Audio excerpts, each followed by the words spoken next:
উপরে চিকেন আর ভেতরে লুকিয়ে আছে ডিম, এক কামড়েই চমক।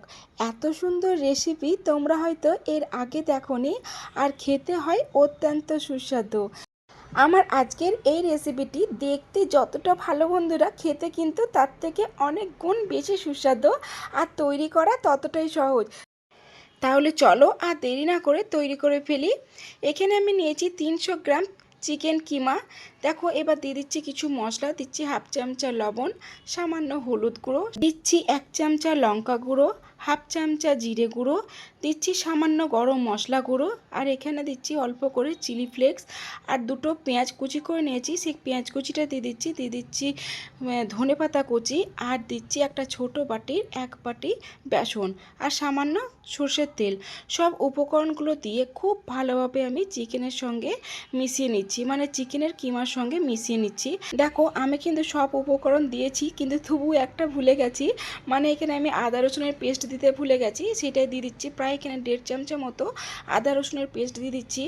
আবারও খুব ভালোভাবে আমি কিন্তু এই চিকেনের কিমার সঙ্গে আদা রসুনের পেস্ট বা অন্যান্য যত রকমেরই মশলা দিয়েছি না কেন, সবগুলো কিন্তু খুব ভালোভাবে আমি মিশিয়ে নিয়েছি। এবার সামান্য সর্ষের তেল উপর থেকে আমি মাখিয়ে দিচ্ছি। এবার দেখো, আমি আগে থেকে কিন্তু ডিমগুলো সিদ্ধ করে নিয়েছিলাম। দেখো, এখানে কিন্তু আমি 5টা ডিম নিয়েছিলাম, ডিমগুলো সেদ্ধ করে ছাড়িয়েও নিয়েছি।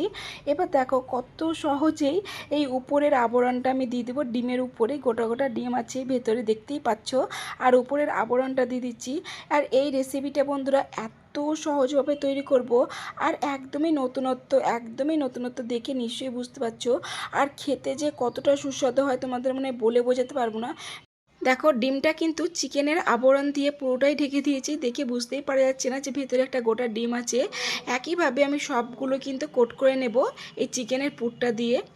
আমি আমার চ্যানেলে প্রত্যেকটা রেসিপি ভীষণ সহজভাবে দেখানোর চেষ্টা করি। আশা করি তোমাদের আমার রেসিপিগুলি ভালো লাগবে। আমার রেসিপিগুলি তোমাদের যদি ভালো লেগে থাকে তাহলে please like share subscribe comment করো। আর দেখো, এইরকম একইভাবে আমি কিন্তু সবগুলোই ডিমের মধ্যে কোট করে নিচ্ছি চিকেনের পুরটা দিয়ে। আর এই চিকেনের পুরটার যে এতটা সুন্দর একটা ফ্লেভার আসছে বন্ধুরা, তোমাদের বলে বোঝাতে পারবো না। দেখো, আমার কিন্তু সবগুলোই একইভাবে কোট করে নেওয়া হয়ে গেছে, মানে চিকেনের কিমা দিয়ে খুব ভালোভাবে ডিমগুলো কোট করে নেওয়া হয়ে গেছে। এবার দেখো, আমি কিন্তু এই কোট করে রাখা ডিমগুলোকে কিন্তু ভেজে নেব। তার জন্য দিচ্ছি কড়াইয়ের তেল। অনেক বেশি তেল দেওয়ার দরকার নেই, দেখো খুব বেশি আমি তেল দিইনি, অল্প তেলের মধ্যে কিন্তু রেসিপিটা তৈরি হয়ে যাবে। আর রেসিপিটা এত সহজে তৈরি হয়ে যাবে দেখে নিশ্চয়ই বুঝতে পারছো যে কত সহজে রেসিপিটা তৈরি হয়ে যাচ্ছে। এপাশ ওপাশ করে খুব ভালোভাবে আমি লাল লাল করে ভেজে নেব। দেখে নিশ্চয়ই বুঝতে পারছো যে আমি এপাশ ওপাশ করে লাল লাল করে ভেজে নিচ্ছি।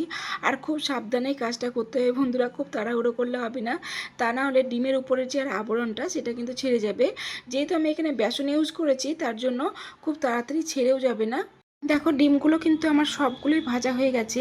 কি সুন্দর কালার এসেছে দেখে নিশ্চয়ই বুঝতে পারছো, একদমই লাল লাল করে ভেজে নিয়েছি।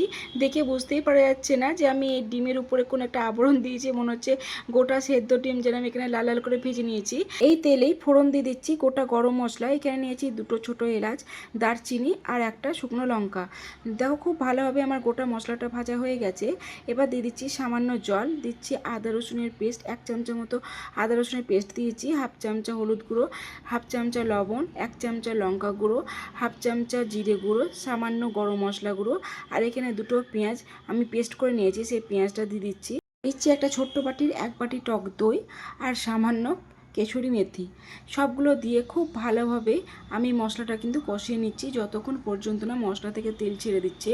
দেখো, মশলাটার কালার কতটা সুন্দর এসেছে দেখে নিশ্চয়ই বুঝতে পারছো, কি দারুণ লাগছে মশলাটার কালার।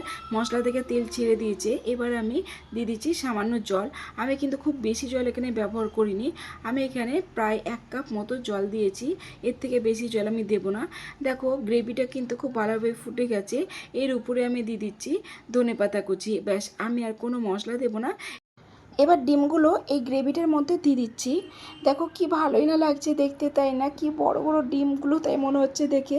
দেখো, গ্রেভির সঙ্গে কিন্তু খুব ভালোভাবে এপাশ ওপাশ করে উল্টে দিতে হবে, কেননা এত বড় বড় সাইজ হয়ে গেছে, সবগুলো কিন্তু খুব ভালোভাবে ফুলবে না, মানে আরও বেশি ফুলে যাবে বন্ধুরা যখন রেসিপিটা পুরোপুরি হয়ে যাবে, মানে এই গ্রেভিটা শুকিয়ে আসবে। এবার দেখো, ঢাকা দিয়ে আমি প্রায় 5 মিনিট মতো মিডিয়াম ফ্লেমে রেখে দিয়েছি।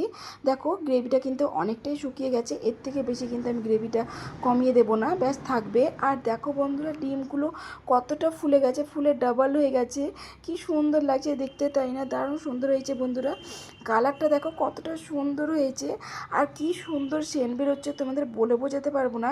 আজকের এই রেসিপিটি তোমরা চাইলে ভাত, রুটি, মুড়ি যে কোনো কিছুর সঙ্গে খেতে পারো। তোমাদের আমি এবার কেটে দেখাচ্ছি। ভেতরটা দেখো বন্ধুরা, এত গরম, তবুও তোমাদেরকে আমি দেখো এই কড়াই গরম অবস্থাতেও দেখিয়ে দিচ্ছি। কি সুন্দর লাগছে ভেতরটা দেখো বন্ধুরা, ভেতরে গোটা গোটা ডিম, অথচ উপরে চিকেন কিমা। এতটা সুন্দর লাগছে দেখতে, আর খেতে যে কতটা সুস্বাদু হয়েছে তোমাদের বলে বোঝাতে পারবো না বন্ধুরা, এতটাই সুস্বাদু হয়েছিল খেতে। আর দেখতে দেখো কি সুন্দর লাগছে, তাই না? তোমরা চাইলে গোটা গোটাও পরিবেশন করতে পারো, আবার এরকমভাবে কেটেও পরিবেশন করতে পারো। এবার দেখো আমি আবারও তোমাদের একটা গোটা পরিবেশন করে দেখাচ্ছি। ডিম চিকেনের এই রেসিপিটির সঙ্গে রুটি, পরোটা, লুচি, ভাত যে কোনো কিছুই এতটাই ভালো লাগে খেতে, তোমাদের বলে বোঝাতে পারবো না, দারুণ সুন্দর হয়। আর ভেতরটা দেখো বন্ধুরা কি সুন্দর লাগছে দেখতে, না? আর গ্রেভিটা দেখো কি সুন্দর টেস্টি গ্রেভি হয়েছিল বন্ধুরা, দারুণ টেস্টি, আর দেখতে কতটা সুন্দর হয়েছে, তাই না? তোমরা আমার আজকের এই রেসিপিটি প্রথম থেকে শেষ পর্যন্ত না দেখলে বুঝতেই পারবে না যে এত সহজে ডিম চিকেনের এই রেসিপিটি তৈরি করা যায়। ভিতরে দেখো ডিমটা একদমই গোটা হয়ে আছে, অথচ কি সুন্দর লাগছে, তাই না? এবার দেখো পরোটার সঙ্গে এই ডিম চিকেনের তরকারিটা খেতে কিন্তু ভীষণ ভালো লাগে বন্ধুরা, মানে সব কিছুর সঙ্গেই ভালো লাগে, কিন্তু পরোটার সঙ্গে বেশ ভালো লাগছিল আমার আজকের এই রেসিপিটি। তোমাদের যদি ভালো লেগে থাকে তাহলে please like, share, subscribe, comment করো।